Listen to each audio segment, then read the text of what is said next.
നമസ്കാരം.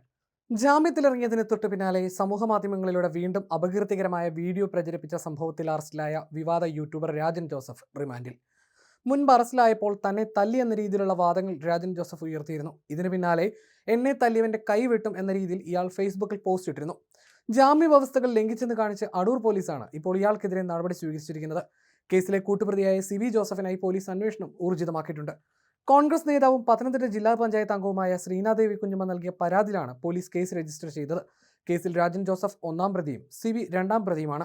കഴിഞ്ഞ ദിവസം ഇതേ സ്റ്റേഷനിൽ രജിസ്റ്റർ ചെയ്ത കേസിൽ രാജൻ ജോസഫിനെ പോലീസ് അറസ്റ്റ് ചെയ്തിരുന്നു. എന്നാൽ കോടതിയിൽ നിന്ന് ജാമ്യം നേടി പുറത്തിറങ്ങിയതിന് പിന്നാലെ മുൻവൈരാഗ്യം വെച്ച് വീണ്ടും അപകീർത്തികരമായ പരാമർശങ്ങളോടെ വീഡിയോ ചെയ്യുകയായിരുന്നുവെന്നാണ് പരാതി.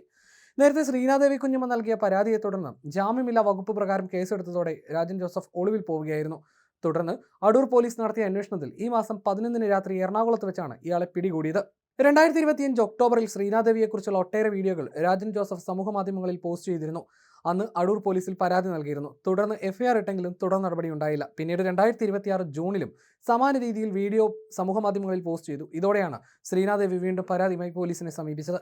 ജാമ്യം കിട്ടിയതിനു ശേഷം വെല്ലുവിളിച്ചുകൊണ്ട് രാജൻ ജോസഫ് ഫേസ്ബുക്കിലിട്ട പോസ്റ്റ് ഇങ്ങനെയായിരുന്നു: കഴിഞ്ഞ ദിവസം അടൂർ പോലീസ് സ്റ്റേഷനിൽ വെച്ച് വായി നോക്കി രാഹുലിന്റെ ഗുണ്ടകളുടെ അതിക്രൂരമായ മർദ്ദനമേറ്റ് മൃതപ്രായനായി നിലത്ത് കിടക്കുന്ന രാജൻ ജോസഫ്. ഒരൊറ്റ അടി പോലും തരാൻ കഴിയാതിരിക്കുന്നതാണ് മൃഗീയ മർദ്ദനം എന്ന് മലയാളത്തിൽ അർത്ഥമാക്കുന്നതെന്ന് ഇപ്പോഴാണ് ഞാൻ മനസ്സിലാക്കിയത്. അതെന്റെ മിടുക്ക് കൊണ്ടല്ല. പാവം പോലീസ് ഉദ്യോഗസ്ഥർ ഒരുപാട് ബുദ്ധിമുട്ടി. അവരോട് തീർത്താൽ തീരാത്ത കടപ്പാടുണ്ട്. അവരിൽ പലർക്കും മർദ്ദനമേറ്റു. അഥവാ ഒന്ന് കിട്ടിയാൽ 2-3 ദിവസം കഴിഞ്ഞിട്ടായാലും 10 തിരിച്ചു കൊടുക്കാൻ നല്ല കെൽപ്പുണ്ട്. അതിനുവേണ്ട ആൾബലവും അതിന് ബാക്കി കാര്യങ്ങൾക്ക് വേണ്ടി പണം മുടക്കാൻ തയ്യാറായ ആളുകളുമുണ്ട്. എന്തായാലും എൻ്റെ പോസ്റ്റ്മോർട്ടം നാളെ നടക്കും. കരഞ്ഞ് കാമം തീർക്കുന്ന കഴുതകളെ പോലെ അവർ എന്നെ അടിച്ചു എന്ന് പറഞ്ഞ് വീഡിയോകൾ പ്രചരിപ്പിക്കുന്നുണ്ട്. ഒന്ന് തൊട്ടു നോക്കണം. തൊടുന്നവനെ വെറുതെ വിട്ടേക്കും. പക്ഷേ ഹെഡ് മാസ്റ്റർ മാങ്ങാണ്ടി അവൻ്റെ കൂട്ടുകാരി 3-1 ഞാൻ അങ്ങ് എടുക്കും. സുരേഷ് ഗോപി തൃശൂർ എടുത്തതുപോലെ. ഹൂ കെയർസ് എന്നായിരുന്നു ആ പോസ്റ്റ്. മലപ്പുറം സ്വദേശിയായ രാജൻ ജോസഫിനെതിരെ മറ്റ് ചില പോലീസ് സ്റ്റേഷനുകളിലും സമാനമായ രീതിയിൽ കേസുകൾ നിലവിലുണ്ട്.